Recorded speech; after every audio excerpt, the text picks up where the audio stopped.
In this presidential election cycle, Donald Trump has now taken the lead in all of the swing states and has now put deep blue states into play.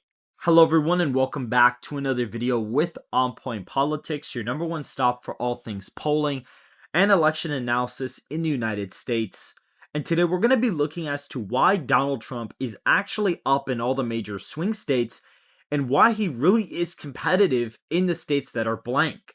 Make sure to hit the like button and to subscribe if you want more content just like this. And so this is a very, very simple analysis, guys. Looking at the 2020 election, we see that Biden won the popular vote by 4.5 points. Very, very narrow election in Wisconsin, Georgia, and Arizona. He barely crossed over with about 40-something thousand votes in those three states. If they had flipped, they would have ended up tipping the election to Donald Trump in a tight electoral college matchup, and it would have gone through the House of Representatives.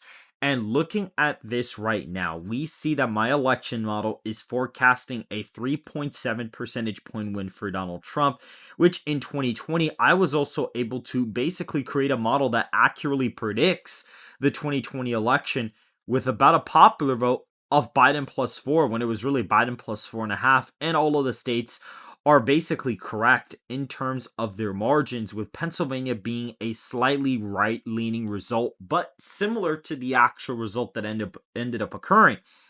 And so when we look at this model, it has clearly been back-tested, and you can get an accurate 2020 result if you actually apply the skills necessary to be able to do so.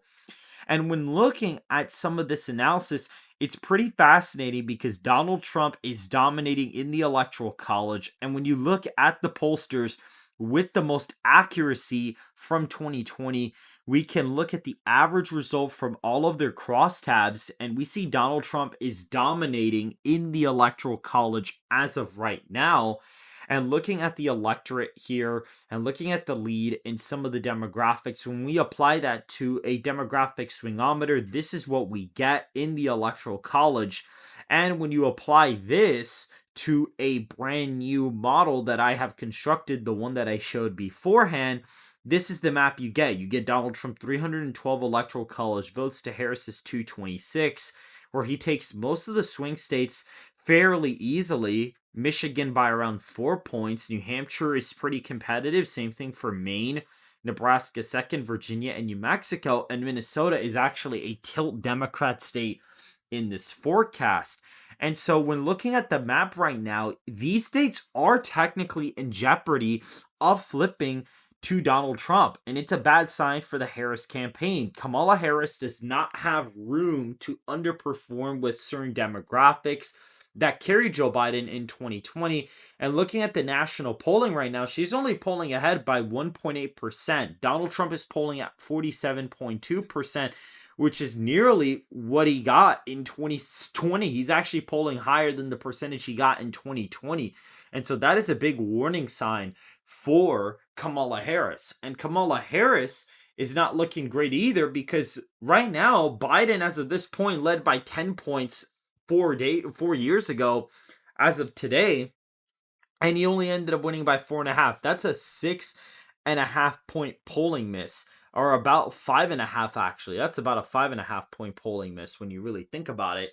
And when you go ahead and look at 2016, Clinton won by 2.1. That's about a 3-point miss. So when you average that out, that's a 4-point error. And if you apply that to this popular vote, Donald Trump would be up by roughly 2.8% in the popular vote, which is really close to my 3.7 percentage point projection. So pretty fascinating how that's also lining up as well in my forecast. And so Donald Trump, yes, is now leading in Wisconsin. He's up in Michigan. He's up in Pennsylvania, North Carolina, Georgia, Arizona, Nevada. He is up in all the swing states. It shows it in his internals. The demographic modeling we've done here and the work we've done here at On Point Politics suggests that he is actually up in all the battleground states. And the true state of the race is that he's really able to make a play for some of these states like New Mexico, Minnesota, Virginia, New Hampshire, Maine, and Nebraska second congressional district. If I had to say where they would go. New Mexico and Virginia, I say would go Democrat just because, they do have a little bit more of a DNA, Democratic, DNA now, especially New Mexico. Virginia actually was a more deep Republican state for quite some time, but with the college educated phenomenon, it has shifted.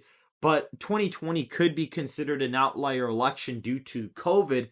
And so now, with the return of normalcy, quote unquote, per se, and without COVID, the election could possibly be way different. And you may see something pretty interesting develop where Donald Trump could actually win this with quite ease. And Virginia is going to be a state where right now, according to Christian Hines, which is one of the most accurate election forecasters, if not one of the most accurate, actually is now basically saying the race could be within 5 points, which is around where we have it at. My forecast now has it as a 3.7 percentage point win.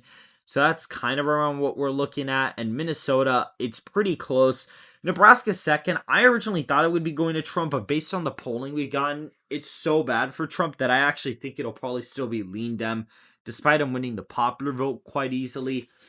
I think Maine and New Hampshire, these are the ones I'm a little bit conflicted by, because there are a lot more independents in Maine and New Hampshire than most states even realize, or most people even realize. There's a larger proportionality of independents in those states, and if Donald Trump is improving by 15 points with independents, you're going to see it in New Hampshire and Maine before even Minnesota. I'd actually say, if I had to say a gut instinct prediction, he probably is flipping Maine and New Hampshire, albeit very narrowly, and Minnesota could actually be up for grabs. It is possible that he does pick off Minnesota, albeit very narrowly. Maybe I do give it to Harris in this video, but she is in jeopardy of losing all of these battlegrounds. And if the trajectory that she's on continues as the election night develops, it's very possible that we may end up at a point where Donald Trump really could be winning with quite ease on election night. And so if you guys did enjoy this quick analysis, make sure to hit the like button and to subscribe if you want more content just like this. And I will see you guys in the next video.